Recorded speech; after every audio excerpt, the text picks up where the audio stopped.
दरम्यान जरांगे यांच्या वक्तव्यावरून विधान परिषदेत देखील सत्ताधारी आणि विरोधक यांच्यामध्ये एकमेकांवर वारपलटवार झालेले आहेत।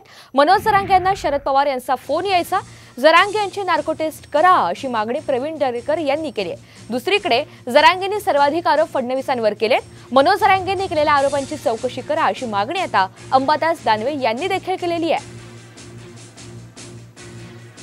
जरांगे यांच्या वक्तव्यावरून विधान परिषदेत देखील सत्ताधारी आणि विरोधकांनी एकमेकांवर वारपलटवार केलेले आहेत। मनोज जरांगे यांना शरद पवार यांचा फोन यायचा, जरांगे यांची नार्को टेस्ट करा अशी मागणी आता प्रवीण दरेकर यांनी केली आहे। दुसरीकडे जरांगे यांनी सर्वाधिक आरोप फडणवीस यांच्यावर केलेत। मनोज जरांगे यांनी केलेल्या आरोपांची चौकशी करा अशी मागणी आता अंबादास दानवे करतायत। एकंदरीतच आपण पाहतोय जरांगे यांच्या आरक्षणाच्या मुद्द्यावरून आता राजकीय वातावरण पेटल्याचं पाहायला मिळतंय। जरांगे यांच्या वक्तव्यावरून विधान परिषदेत देखील सत्ताधारी आणि विरोधक आमने सामने आल्याचं पाहायला मिळालंय। मनोज जरांगे यांना शरद पवार यांचा फोन यायचा, त्यामुळे जरांगे यांची नार्को टेस्ट करा अशा संदर्भातली मागणी प्रवीण दरेकर यांनी केलेली आहे। तसंच एसआयटी चौकशी देखील आता जरांगे यांची केली जाणार आहे आणि त्यामुळे एकंदरीतच राजकीय वातावरण हे तापलेलं आहे।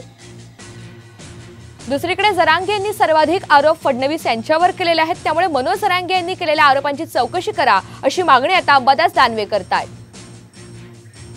पवार साहेबांचा कसा हात आहे हे संगीता वानखेडेंनी सांगितलंय। हे मी नाही बोलत। दरेकर नार्को टेस्ट करा हे पण सांगतात। सन्माननीय सदस्य प्रवीण दरेकर सारांशाने संपा। तुम्ही खाली जागा जाऊन बसा। मी गटनेते हा जागा जाऊन रोहित बसा। पवार बैठका घेत होते। या सगळ्या प्रकरणाची चौकशी त्या ठिकाणी झाली पाहिजे। मुख्यमंत्र्यावर आरोप केलेले नाही, उपमुख्यमंत्र्यावर दुसऱ्या उपमुख्यमंत्र्यावर आरोप केले नाही, तर स्पेसिफिक देवेंद्रजी फडणवीस यांच्यावरच का आरोप केले? तर आमचंही म्हणणं त्याची चौकशी व्हावी, आम्ही कुठे नाही म्हणतोय।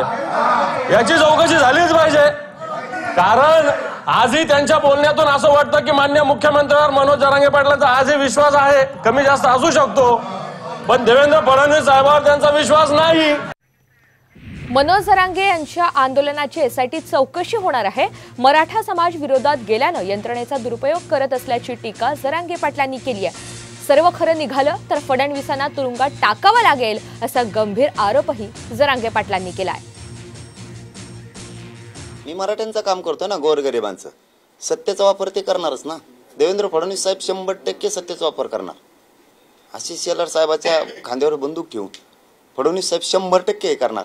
हो द्या ना, आपण दिल खुलशी।